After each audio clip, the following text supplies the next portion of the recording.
And now I will start a column design with moment. That means this time our column will have some kinds of moment.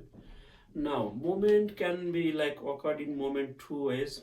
One is that my column, so this is my column, it has some moment. Due to the lateral load, I have some moment. That is number one. Number two, I do not have any lateral load, but my vertical load is applied not at the center, somewhere away. Then that will create some moment. Say this is my column, and if my load is acted here, somewhere not in the center, with some eccentricity. Say this load is say P, there is no moment in this column, but this load which is not at the center will cause some moment, and we can calculate it using this equation. Moment equals force time distance. So that will create a moment. Or say my column is here, I have some lateral load, so that will cause some moment also. So that are the two ways. Now for this way I have no E, then how to find E? And if your column will have some load too and some moment for this also, you can find E for this using this equation.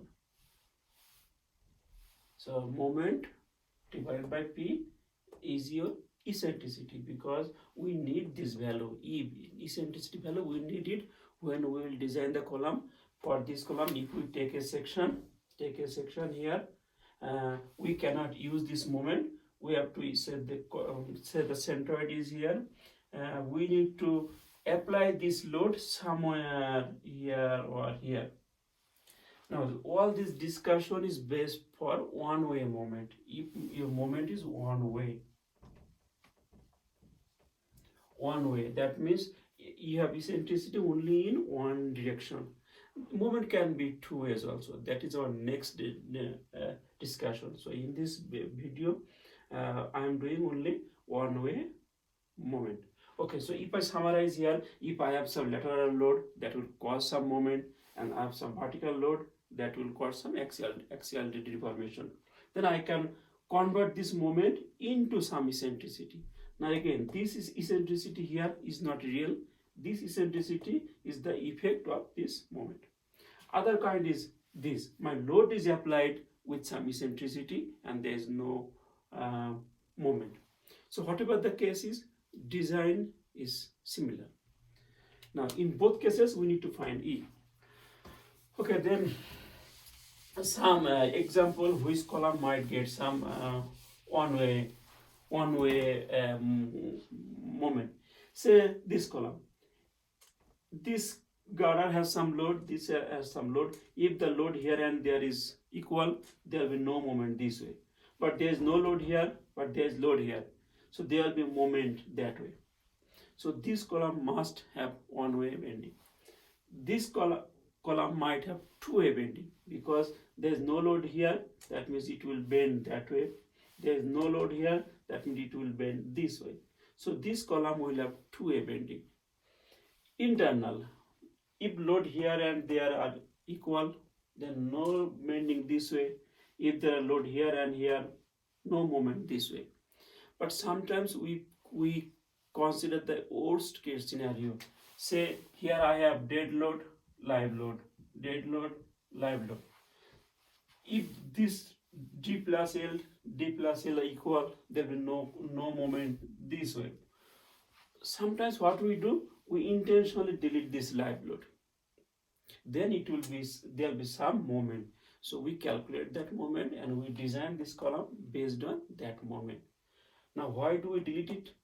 Because to consider the worst case scenario.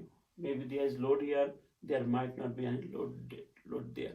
So this way we create some intentional moment. Now the question is how to design it.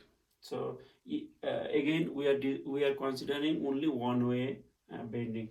In one way bending, we place the reinforcement at the two extreme positions. Say my moment is about this axis, so I need reinforcement here and there. Inside, I do not need any reinforcement because I have no moment this way. Okay, so if the whole distance is ace, this will be gamma ace, or simply gamma is the ratio between here to here. Now there is no popular name or symbol for this portion. Say I am here assuming what I can assume, say q, then gamma is q divided by ace. Again, this q is not so popular or is not universal. Just this distance divided by whole distance is gamma. We need to know gamma because in your book there are so many interaction diagram. Now what is interaction diagram? I am going there. So that is based on this gamma. Now interaction diagram is the capacity of a column. They put it in a diagram. Say this one, this is our axial load. This is it's not axial load actually. Yes, we can write this. So this is our axial load, and this is our moment, or not moment. Your book use it in a different way. Say this portion is whatever your load divided by gross area times a prime c. This is your load Pn gross area a prime c E divided by ace, or ace divided by E. Let me check. No, it is E divided by ace. Then some interaction diagram looks like this. This is 1% reinforcement. Sorry, not. Yes, 2% reinforcement, 3% reinforcement. This way up to 8% reinforcement. So this interaction diagram will present the variation, like the relationship between this parameter and this parameter. This parameter in short we call Kn. This parameter in short we call Rn. So the relationship between this parameter and this parameter based on the different percentage of reinforcement. So that is this interaction diagram. Now this diagram, there are so many diagrams in your book in the appendix section. It depends on gamma. That is one, number on gamma, number 2 a prime c and fy. So when we will design a column for with bending, we will use this diagram. How? Very simple. First we know our load. We know the size, gross area of the column. How do we know? At the beginning, if we do not know the size, we will design the column based on axial load only, whatever we learned in our previous chapter. First, we will get a rough idea. So the size, then a prime c. We'll calculate this parameter. Then we will calculate this parameter. Pn, load known, gross area should be known. If you do not know, you will assume. A prime c known. E you will have to calculate. A is whatever the size of your column.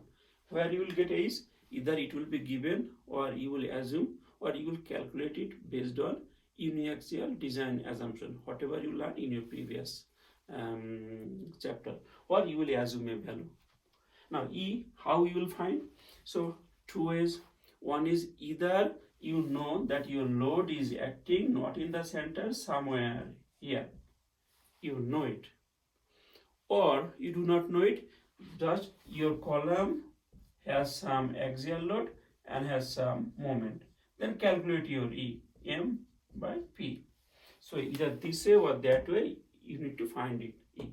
Now once you find this, say it is here and this is here, then draw a line, come here. Say 1%, 2%, 3%, this is 4%. So your row is, you're getting, or row G, we call row G per column, say 3.4%. So that is your reinforcement. Okay. That means 0.034. Then you can calculate your reinforcement. AST is Rosie PAs or Rosie AZ. Then calculate your AST, then select bar and details.